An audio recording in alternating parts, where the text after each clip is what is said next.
민주당에서 이준석 후보를 향해서 허위 사실을 적시해 비방하고 방송을 시청한 여성들에게 심각하게 모욕했다는 혐의로 경찰에 고발을 했단 말입니다. 이재명 후보의 아들 이모 씨 관련된 발언으로 벌금을 500만 원 받은 사실이 확인이 됐습니다. 표가 되든 안 되든 인수 후보 입장에서는 분명히 가족 리스크 문제를 해결해야 된다. 이런 신념이 강했다. 이렇게 글을 올렸었습니다. 오히려 민주당이 이런 과잉 대응이 하책이라고 저는 생각하거든요. 그렇게 됨으로써 한 번 더 회자될 수밖에 없고 지금처럼 팩트 체크를 하면 사실 그대로가 드러나는 부분이죠. 그대로 넘어가는 것이 더 이재명 후보나 이재명 후보의 가족이 더 깨끗한 걸 보여줄 수 있는 건 아니지 않습니까? 그제였죠. 3차 토론회에서 여러 가지 이슈가 있었습니다만 제 기억에 남는 이슈는 제 개인적인 의견입니다만 이재명 그 대표가 경기지사 시절에 법인카드로 코끼리를 키웠냐, 과일을 너무 많이 먹었다, 뭐 이런 논란이 있었죠. 이준석 후보가 제기했는데 그 코끼리를 키웠냐 이 부분이 가장 좀 제 기억에 남는 이슈였고. 또 어제 굉장히 논란이 됐던 게 있었습니다. 이준석 후보가 제기를 했죠. 그 좀 높은 수위, 조금 성 비하 혹은 뭐 성 비하 발언이라는 이런 뭐 이렇게 좀 논란이 되는 이 음담패설 뭐 이런 하여튼 그 성 비하 발언 이런 표현 때문에 어제 하루 종일 시끄러웠습니다.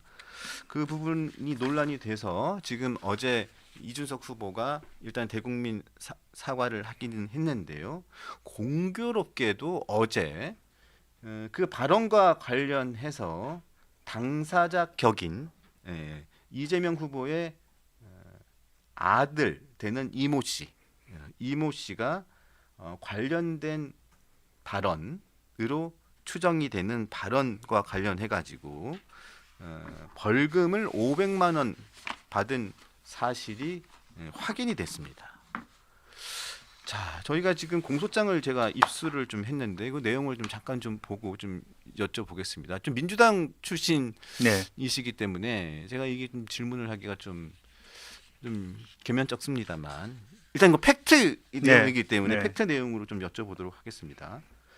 자, 일단은 그 질문 내용을 두고 일단 먼저 여쭤볼게요. 그다음 그 토론회 질문 과정에서 일단 그 이준석 후보가 이 관련된 질문을 하면서 좀 시청자들도 많이 보고 좀 어린 학생들도 좀 보고 있고 부모님도 같이 보고 있는 상황에서 이 질문을 했단 말입니다. 그래서 뭐 여성의 성기에 무엇을 이렇게 뭐 이런 관련된 발언을 물어봤어요. 물어보면서 권영국 후보에게 물어봤죠. 이런 발언이 과연 적당한 발언이냐, 이거의 부분에서 어떻게 생각하느냐게 물어봤는데 이 발언이 큰 논란이 됐습니다. 이 발언 자체에 대해서는 어떻게 생각하십니까? 사실 많은 이제 시청자들은 그냥 그렇게 주목하지 않고 들으신 분들이 많아서 뒤늦게 이제 다시 정치권에 해자되면서 이렇게 그게 뭐지 이제 그렇게 생각하실 수도 있습니다. 그런데 이제 권영국 후보 자체가 이제 그런 그 당사자한테 직접 물어보지 않고 본인한테 그런 것을 유도하느냐에 대한 문제제기이기 때문에 다시 좀 부각된 측면이 있었다고 생각하고요. 오늘 아침에 보니까 저기 이동훈 그 이준석 선대위의 공보단장 페이스북 보니까 평소에도 이준석 후보가 그런 어떤 그때 언급했던 부분에 대해서 이해가 안 된다. 이건 굉장히 말하자면 일탈돼 있는 것이 아니냐, 그런 문제의식을 많이 가지고 있었다고 생각했고, 그 다음에 실제적으로 그런 것이 표가 된다고 생각하기보다는 어쨌든 뭐 표가 되든 안 되든 인수 후보 입장에서는 분명히 가족 리스크 문제를 해결해야 된다, 이런 신념이 강했다, 이런 논조의 글을 올렸었습니다. 제가 보더라도 그런 것은 토론회 때 문제제기할 수 있고, 그 다음에 공소 사실이기 때문에 본인이 어떤 그것을 뭐 엄단패설이라거나 어떤 성적인 어떤 비하라고 생각하지 않았을 수 있다라고 생각이 들어요.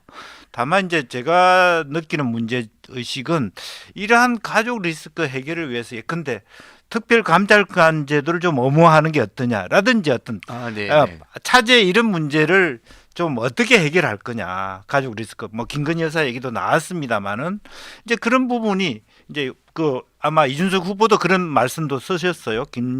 말하는 김건희 여사 리스크도 있는데 또 다음 정부에서 누가 되든 간에 가족 리스크 문제는 짚고 넘어가야 된다. 이해할 수 있죠. 근데 그런 측면에서 좀 제도적 방지책 그런 정면으로 문제 제기를 하고 말하자면 근 후보한테 물어봤으면 이게 아무 문제가 안 되는, 그러니까 짚을 거 짚으면서도 제도적 대안을 묻는 그런 것이 됐을 텐데, 아시다시피 그날 토론회 주제가 정치, 외교, 안보 주제입니다. 그런데 그런 부분에 대해서 너무 이제 말하자면 후보 개인의 리스크, 후보 가족의 리스크, 후보 본인의 리스크조차도 사실은 뭐 문제 제기할 수 있지만 이제 가족 리스크였기 때문에 너무 지엽적인 것에 대해서 너무 세게 나간 거 아니냐. 네. 이제 그런 부분이 저는 됐다고 생각하고, 이준석 후보는 스스로 본인이 크게 뭐 없는 사실을 얘기한 것도 아니고 뭐 폄하할 여성 폄하는 더욱 아니다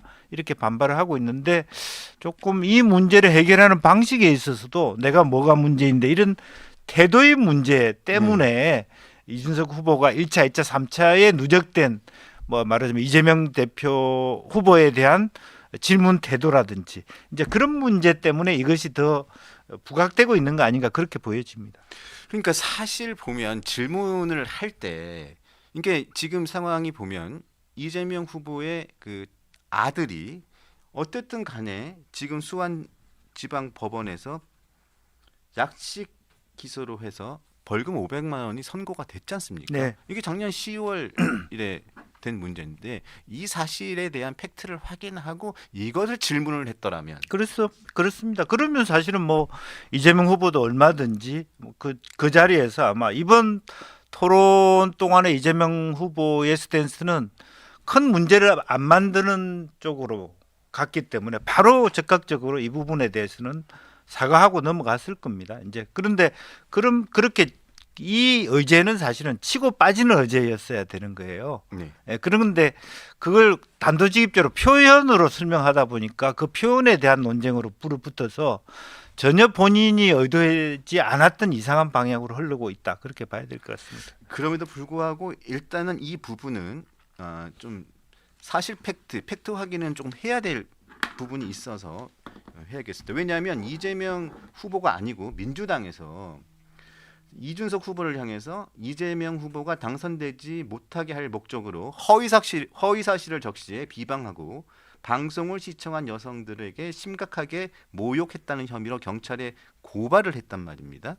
그러니까 이 고발을 했는데 허위 사실을 적시했다라는 이 부분이 있기 때문에 이것이 과연 허위 사실인지 여부에 대해서 확인을 해야 될 필요가 있어서 이 부분에 대해서는 한번 짚고 넘어가야 될 부분이 있어서 저희가 이 공소장 부분을 한번 좀 확인을 해 보도록 하겠습니다.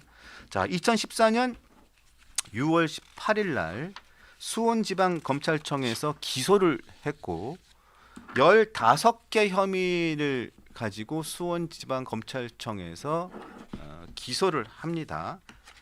자, 이재명 후보의 아들에 대해서 15개 혐의로 기소를 하는데요. 혐의는 상습 도박과 정보통신 이용 및 정보 보호 등에 대한 법률 위반입니다. 음란물 유포. 자, 이 중에서 15개 혐의 중에 4가지의 혐의에 대해서 인정이 됐습니다. 4가지에 대한 혐의가 인정이 돼서 벌금 500만 원이 약식 기소로 선고 확정이 돼서 작년 10월에 500만 원이 약식 기소로 확정이 됐습니다. 그래서 정식 재판을 청구하지 않았고 이재명 후보 아들 측에서 정식 재판을 청구하지 않으면서 500만 원이 그대로 확정이 됐습니다. 이 약식 기소에서 500만 원이 본인들이 억울하다고 하면 정식 재판을 청구하게 돼 있지 않습니까? 네.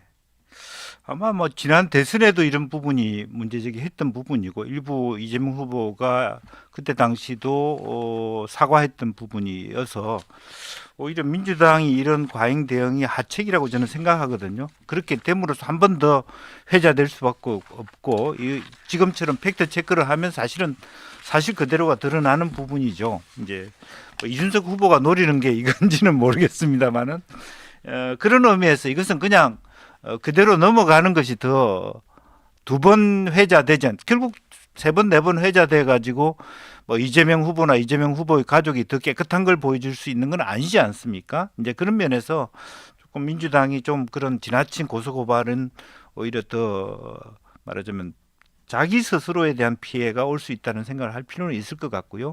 다만 중요한 것은 뭐 이준석 후보가 제기한 것처럼 이 가족 리스크, 가족들에 대한 어떤 관리가 중요해졌다라고 하는 것을 다시 리마인드 시켜주는 그런 부분이라고 저는 생각이 들고요. 그래서 이제 뭐 그런 의미에서 이제 뭐 민주당이 특히 이제 아마 그렇게 하는 이유는 이제 아시다시피 여론조사 공표가 안 되기 때문에 꼼깜이 기간 동안에 이것이 만에 하나라도 이 뭐랄까 자꾸 정폭되는 부분에 대해서 사전에 이제 통제하기 위한 부분인데 오히려 이것 자체가 더 정폭시키는 요소가 된다. 저는 그렇게 생각이 듭니다.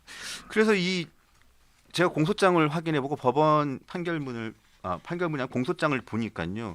이준석 후보가 그날 제시했던 방송 그 토론회에서 이야기했던 그 문제가 되는 그 발언요. 그 발언 내용이 이재명 후보의 아들이 유죄가 됐던 네 가지의 범죄 사실이라고 표현이 돼 있으니까요. 범죄 일람표라고 있습니다. 그 내용의 네 가지 사실 중에 한 가지 사실이 이준석 후보가 제기했던 그 내용 중에 하나가 포함이 됩니다. 제가 그러니까 저는 이 방송 중에서 그 내용을 읽어드릴 수가 없습니다. 자, 읽어드릴 수가 없는데 네 가지 범죄 사실 중에 네 번째에 그 내용이 들어가 있습니다. 들어가 있습니다. 이준석 후보가 권영국 후보를 향해 가지고 언급했던 그 내용이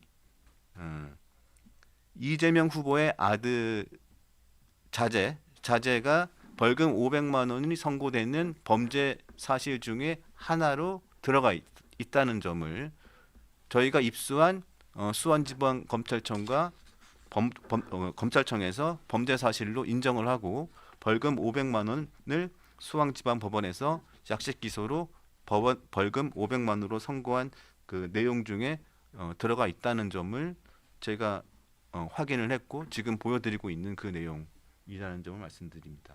이렇게 된다면 이재명 후보의 본인 일은 아니지만 이 사안에 대해서는 그렇다면 허위사실 유포로 이준석 후보를 경찰에 고발한 부분은 이 부분에 대해서는 그게 잘못되면 무고죄가 되는 거겠죠. 네. 만약 그러니까 허위 사실이 아닌데 허위 사실이라고 얘기하는 것 자체도 범죄 행위가 될 수 있다라고 하는 부분이 있고요. 네. 실제로 이준석 후보가 권영국 후보한테 물었던 이유도 이준석 후보의 말에 의하면 이러한 상황에 대해서 민주노동당의 입장은 뭐냐. 그게 정확한 어떤 질문의 요지였습니다. 예. 이제 그런데 이제 권영국 후보는 그걸 왜 내한테 물어보냐. 뭐 말하자면 이재명 후보한테 물어야지 이제 그렇게 얘기를 했고 또 이제 뭐 그런 것이 이제 논란이 되었던 배경인 것 같습니다. 그래서 기본적으로 보면 뭐 어찌 보면 이준석 후보가 자기가 피해자다 이렇게 생각할 수 있습니다만은 어쨌든 어제 하루 동안의 여러 가지 어떤 그 정폭되어가는 과정은 이준석 후보가 상당히 어떤 손해를 보는 뭐 그런 결과로 돌아오고 있다 그렇게 봐야 될 것 같습니다. 마지막으로 하나만 더 여쭙겠습니다. 이번에도 검찰이 기소하는 과정에서 어떤 내용이 있었냐면 범죄 혐의 중에 하나가 상습 도박이 있습니다. 네. 그런데 이재명 후보가 이 선거 공보물에 가족들의 재산을 신고하게 되어 있지 않습니까? 그런데 이 아들의 재산을 신고했는데 244만 원을 신고했습니다. 그런데 공소장에 보면 재산이 300만 원, 그러니까 244만 네. 원을 신고했단 말입니다. 네. 그런데 범죄 일람표에 보면 707회에 걸쳐 합계가 2억 3,200만 원으로 도박을 했다라고 범죄 일람표에 나와 있습니다. 네. 이 부분도 참 논란거리입니다. 맞습니다. 이제 그런 의미에서 차라리 그 이준석 후보가 이 돈은 어디서 나왔냐 이렇게 물었으면 훨씬 더 이게 쉽게 말하자면 이재명 후보를 비판하는 효과를 누렸지 않았겠냐. 그리고 또 범죄 사실에 대한 여러 가지가 적시된 부분에 대해서 이재명 후보한테 어떤 내용이었는지 알고 있느냐 이렇게 물었으면 훨씬 더 부드럽게 점수를 많이 딸 수 있는 부분 아니었겠냐 생각이 들고요. 말한 대로 실제로 이제 이재명 후보의 아들이 어떤 그냥 놀고 지내는 사람은 아니고 직장인이니까 직장인이죠. 예, 급여를 받고 뭐 이렇게 했을 겁니다. 그러나 그런 부분에 대해서 아예 왜 그런 정도 2억이나 되는 돈이 도박 자금으로 들어갔는가를 소명할 의지가 없는가 라고 하는 부분을 물었으면 훨씬 더 상대 후보를 곤혹스럽게 만들 수 있지 않았겠냐. 소위 말하는 일타상피가 될 수 있었겠다. 그러니까 자녀에 대한 비도덕성과 자금의 문제를 같이 묵을 수 있지 않았겠냐 그렇게 생각이 들고요. 그래서 그런 부분에 대해서는 이준석 후보가 항기시킨 것처럼 어쨌든 모든 가족들의 실제 재산 그리고 또 범죄 사실 또 더 소명할 부분에 대해서 소명 의무 이런 것들을 좀 체계적으로 제도적으로 물어보는 방식이었으면 훨씬 더 좋았겠다. 누가 후보가 되든 또 누가 대통령이 되든 그런 부분에 대해서 지금은 더군다나 이제 가상자산이 많아지고 있기 때문에 맞습니다. 바이낸스에 있는 지갑에 국내 거래소도 아니고 거기서 뭐 비트코인이나 USDT 같은 거를 많이 쌓아줘도 전혀 우리가 접근할 수가 없거든요. 맞습니다. 이제 그런 네. 부분에 대한 조금 더 철저한 정비가 필요하다. 그렇게 뭐 USDT가 어떻고 USDS가 DC가 어떤지 차이를 물어보기보다는 실제로 보면 이재명 후보의 아들이 2억 이상의 말하자면 상습 도박 자금을 바이낸스라든지 코인베이스 같은 해외 거래소에 두었든지 혹은 국내 업비트라든지 이런 데 뒀을 가능성이 있지 않느냐. 그런 가상 자산에 대한 신고는 제대로 했느냐. 뭐 예컨대 후보 본인도 스스로 본인 이제 주식 전문가라고 엊그저께 유튜브에 나왔습니다만은 네. 그러니까 주식과 가상 자산에 대한 투자 전문가들로 구성된 가족들이라면 조금 더 그런 데 대해서 좀 더 국민들이 우려하는 부분이 안 되도록 더 소명해야 된다. 이런 주장을 했어야 되지 않나 그렇게 보여집니다. 물론 뭐 이재명 후보가 대통령 선거에 나온 후보지 아들이 대통령 후보가 아닙니다. 네. 물론 그거는 확실히 구분을 하고 분리를 해야 되는 일이기는 합니다. 하지만 대통령 가족, 대통령 친인척에 대한 관리도 매우 중요한 부분이고 그렇습니다. 왜냐하면 문재인 대통령 때도 특별감찰관 제도를 인정하고 있었음에도 불구하고 끝내 안 했지 않습니까? 또 윤 대통령 시절에 네. 그랬습니다. 이제는 그 시절을 끝내야 돼요. 어쨌든 좀 더 가족 혹은 본인에 대한 재산 문제를 더군다나 이재명 후보 같은 경우는 상당히 그와 같은 사법 리스크에 있기 때문에 더 강화시킬 필요가 있었다라고 생각이 들고요. 또 실제로 확실하게 예컨대 김문수 후보가 되든 뭐 이재명 후보가 되든 대통령이 되시면 특별감찰관을 임명하라라든지 무슨 또 사정비서관을 통해서 매달 가족의 재산을 공개해라든지 이런 식으로 의제를 끌고 왔다면 상당히 많은 박수를 받을 수 있지 않았겠느냐. 이준석 후보가 이제 그런 생각을 갖게 됩니다. 네, 알겠습니다. 자, 이재명 후보의 아들 관련된 사건은 여기서 이제 그만 다루기로 하고요.